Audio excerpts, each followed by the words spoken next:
It's time now for Real Estate Update. With Usha Chandra, of Globenet Realty, real estate is our world.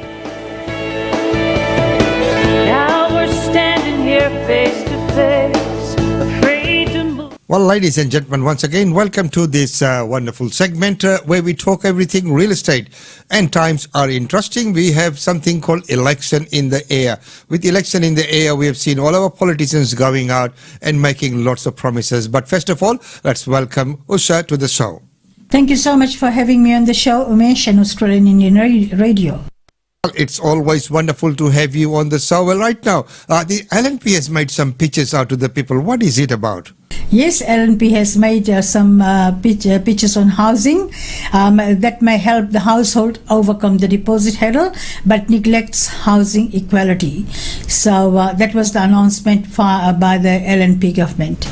Yes, and of course, with that announcement, what does the policy around housing and the super mean? On the weekend, the Liberal Party announced two new policies around housing and superannuation in the lead up to this week's election. The first was lowering the age threshold for those who could access downsizing contributions to superannuation. And of course, that is wonderful news. And what was the second one then? The second one was the Super Home Buyer Scheme, which would allow Australians to borrow up to 40% of their super funds to purchase their first home, kept at only $50,000. And of course, there's so much talk around all of this. So what would it actually look like? Because the whole thing about this affordability that you just talked about in your opening statement is not just very easy. It's quite a complex matter. Let's take a look at this report. Look, I think that some of the measures will be taken quite favourably by the groups that they're targeting. First home buyers and young people will feel very happy that they can potentially get an extra $50,000 to help them with a deposit, because that's the key issue in terms of getting into the housing market. Getting that deposit for first home buyers is extremely difficult. But it does not solve the longer term issue of affordability in Australia in the housing market, which will take many years to actually solve, I think. So is the current housing situation a demand issue or a supply problem? I think over the past few years it's more of a demand problem. We've had the RBA cut interest rates to record lows. We've had a lot of support from the government in terms of fiscal transfers during the pandemic. This has all led to this big increase in demand for housing, and we also had, of course, the home building scheme, which really encouraged people to build new houses or to renovate existing properties.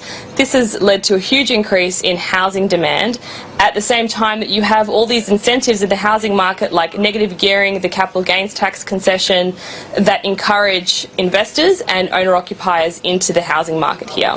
So what reforms do you think are necessary to create structural change in the housing sector? What policies should the parties be offering to lower house prices? There's a few things that are on the table. If the government was to seriously consider long-term changes to affordability across Australia, then they would need to look at changes to negative gearing and capital gains taxes. That doesn't necessarily mean to get rid of the current policies, but it could mean tinkering at the policies at the margin. So, for example, to restrict negative gearing to either new properties or to only limit negative gearing to one property per person or per household. The other issue is, of course, working with the state governments to deal with supply problems. The government has sort of addressed these issues with trying to do more social housing, build to rent, these types of policies, but trying to change some of the zoning requirements, which are an issue with the state governments. This is something that could also be addressed. So there are both demand and supply side solutions, but they take years to actually flow through into housing. At the same time, we've also got a central bank that's raising the cash rate. That will have big implications for housing. If we can just stay with the demand side of things, with capital gains tax and negative gearing that you just touched on there, is there really any real appetite to change those to bring down property prices, particularly when so much of our economy's success is linked to the property market strength? I think that that's probably the biggest concern that policymakers have when they want to potentially make changes to these policies. And we saw that at the last election when the Labor government came out with potential changes to negative gearing and capital gains tax. It wasn't taken that favourably by the electorates.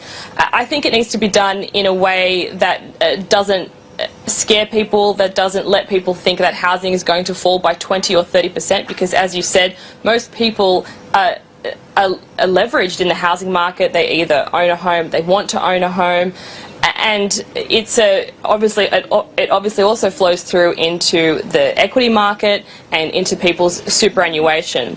So I think that there can be appetite because affordability is deteriorating year by year, and it will become more of an issue over the next few years as we see that younger people can't actually afford to be in the housing market in many parts of Australia, predominantly in Sydney and Melbourne, but a huge chunk of the population live in those two capital cities. The measures that have come out from both major parties, as we mentioned earlier, have been demand-driven measures. You touched on the supply of housing before. We know that the supply of housing rests with the state and territory governments around the country. Can you just tell us a bit more about what they could be doing and what you think they should be doing as part of a solution to the problem, or is it purely demand-driven? No, I think that supply is still an important issue. We know that notwithstanding the last few years, in the last 10 to 15 years, there have been serious issues around the supply of housing. Our population has been growing at a very high pace before the pandemic, levels of well over 1% per annum, mainly driven by overseas migration. And we know that when skilled migrants come here, they demand houses, and the building of these new homes just has not kept up with that underlying supply, this big increase in overseas migration. Now, of course, we could be in a period now where overseas migration is going to be lower than where it was before the pandemic, but I think it will still come back up. It will still increase. So we need to figure out through the state and the territory policies how much a population is going to rise over the next few years, do some projections around this, and figure out what type of levels of new housing supply we really need across the country. And this could be done, I think that it really needs to be done over the next few years, and that would help with the supply problems, but I think at the same time, the supply side is not the only solution to the housing issues that we have. The demand side issues of negative gearing and the capital gains tax need to be considered as well. So there you are, ladies and gentlemen. There's lots of things to be considered. So what do you reckon, Usha? What's your take on that report? Absolutely, I agree with the ladies there. There's always demand and supply situation. The demand is quite high and the supply is not that much in the marketplace at the moment. I'm just talking about the Brisbane market. There's a lot of people looking for properties and the demand is quite high, and the negative gearing aspects there as well. So she touched on the negative gearing aspects, and a lot of landlords buying the houses. We are looking at a lot of tenants looking for properties, and there is not much in supply either. So talking about demand, extremely high demand in our area, and looking at the clips there throughout Australia, it's quite high demand for properties, and they aren't too much in supply. Well, quite rightly said. So the demand and supply, and of course they also touched on a few of the states and their policies as well. That does matter. That affects the supply of housing in the area as well as the supply and demand, which dictates the market forces. Well, okay, that was wonderful report there, because about with that announcement of being able to draw super if you are eligible to save up a deposit for your house. It's good news. But right now, let's get back to our weekly report. So, first of all, what has the auction activities been like in the last period? Yes, some good news there. The lift in auction activity, but preliminary clearance rates are still trending lower across most capitals. Auction activity rose supply sharply this last week, with 2,847 homes taken to auction across the combined capital cities. The busiest week since the pre-Easter season spike.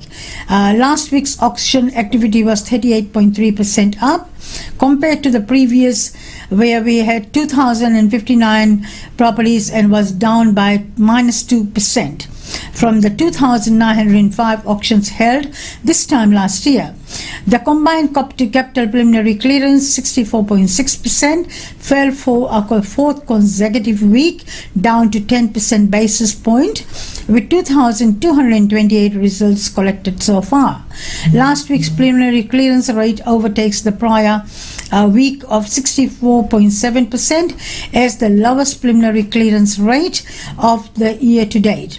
Last week's rate revised down 61.8% at final counts, while this time last year it was 77% of the auctions held were successful. So it was down from last year, 77% to 61.8%. So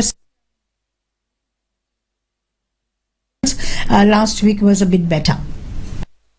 And of course, so we are springing back, but we are still not up to the level that was there before. Okay, so what does that equate to in facts and figures? If we could take a look at all the cities across the nation to find out what's really happening. Yes, let's have a quick look. Sydney markets, clearance rate was 61.1%. 934 properties were taken to auction and 451 sold under the hammer. Melbourne was 64%. 1,268 properties were taken to auction and 668 sold under the hammer. Brisbane was 60.3%. 235 properties were taken to auction and 105 sold under the hammer. Adelaide was 78.8%, holding fairly well there. 263 properties were taken to auction, 126 sold under the hammer. Perth and Tasmania were not applicable. Canberra was 76%, where 127 properties were taken to auction and 76 sold under the hammer. So looking at the combined capital cities, 64.6% was the clearance rate. 2,847 properties were taken to auction, 1,432 sold under the hammer.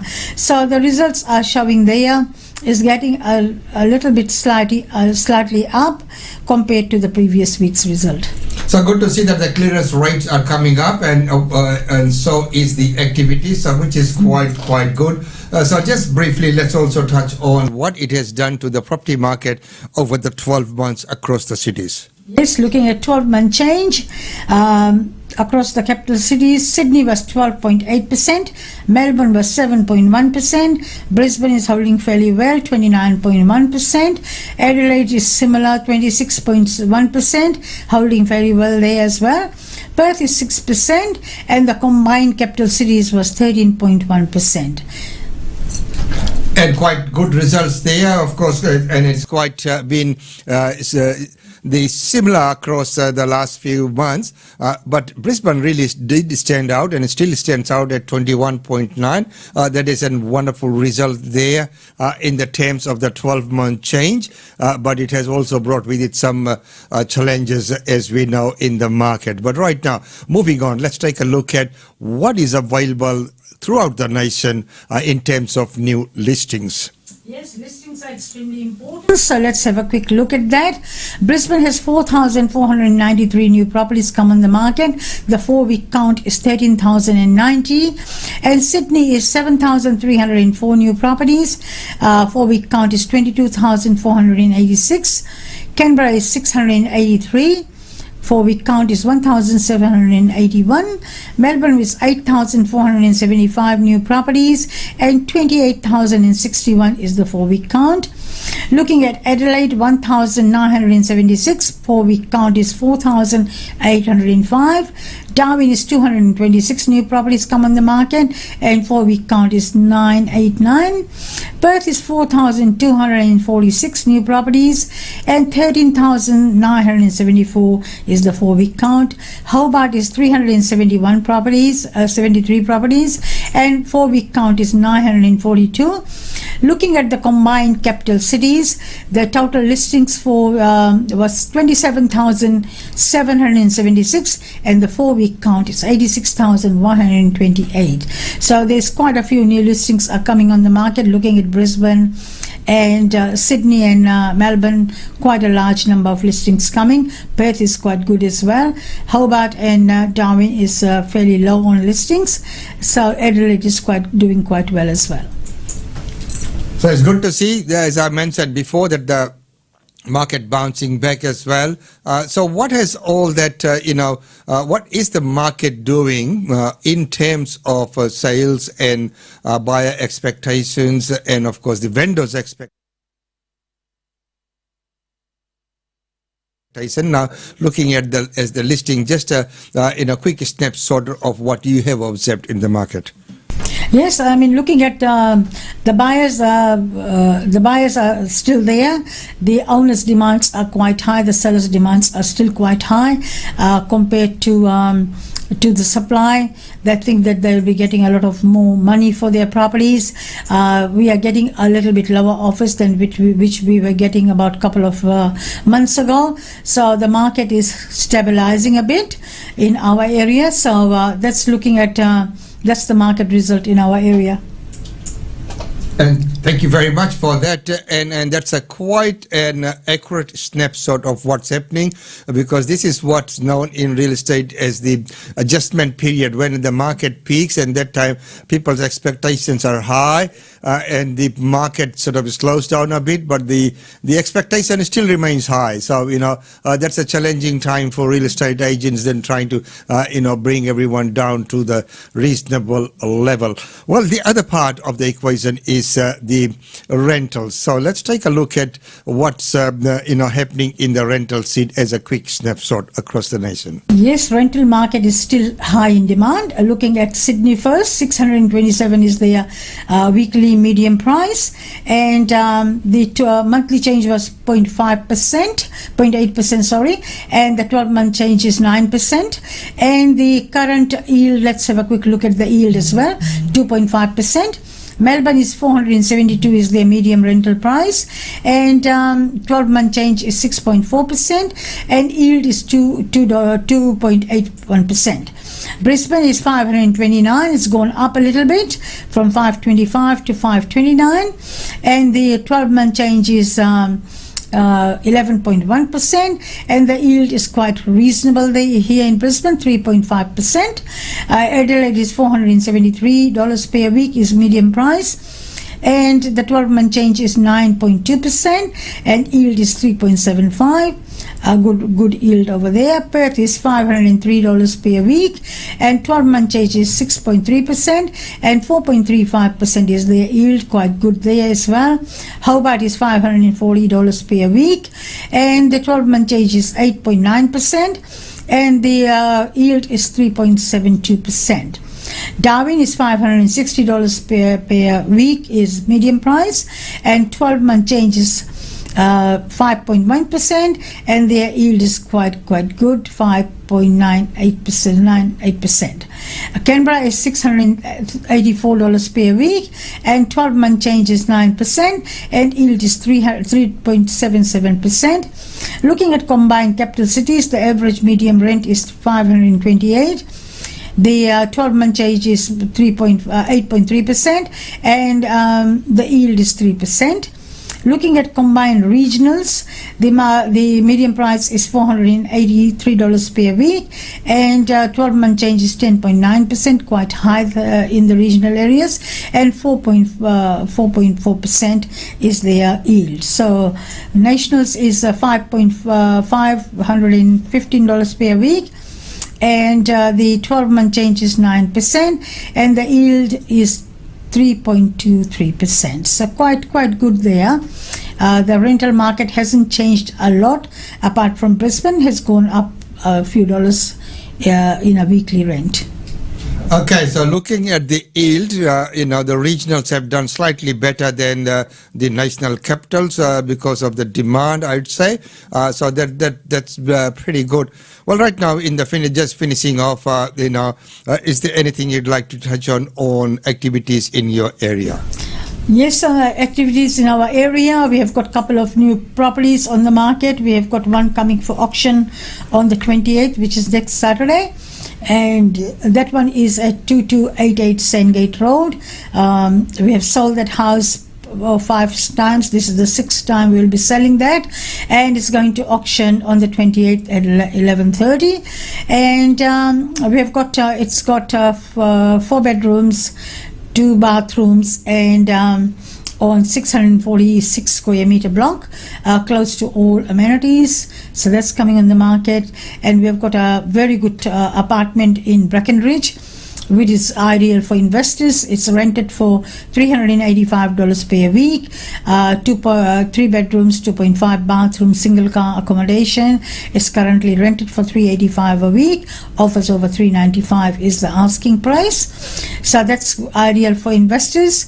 And so we are getting a few more rental properties as well. We have rented one yesterday at 23 Frawley Street, and we have got a new listing yesterday on at 5 Street for $525 per week. So that's completely refurbished home, high set home, 3 bedrooms, 1 bathroom, 2 car accommodation. So slowly the listings are getting up there. We would like more listings, so if anybody is looking to sell or manage a property or rent or whatever, please give us a call on 3865 4466 and contact one of our team members. Will help you. Thank you so much for having me on the show, Mesh, and Australian Indian Radio. And thank you very much for being on the show. So, ladies and gentlemen, that's about all we have for you in this segment. It's been a wonderful segment. And, of course, soon we'll be bringing to you results post-election, and will be interesting to see what happens then. Until then, it's goodbye from us. Globenet Realty. Globenet Realty has been the longest established, trusted and respected agency in its trade area. Usha Chandra, Director of Globenet Realty, provides honest and ethical service to her customers. If you are thinking of investing in Brisbane real estate market, or if you are seeking professional property management, then you should contact Usha Chandra today on landline 3865 4466 or mobile 0419 775 416. And for further updates, log on to our website www.globenetrealtor.com.au. Globenet Realty is your own local real estate agency. Situated at Shop 52281 Sandgate Road, Boondall. Globenet Realty. Real estate is our world.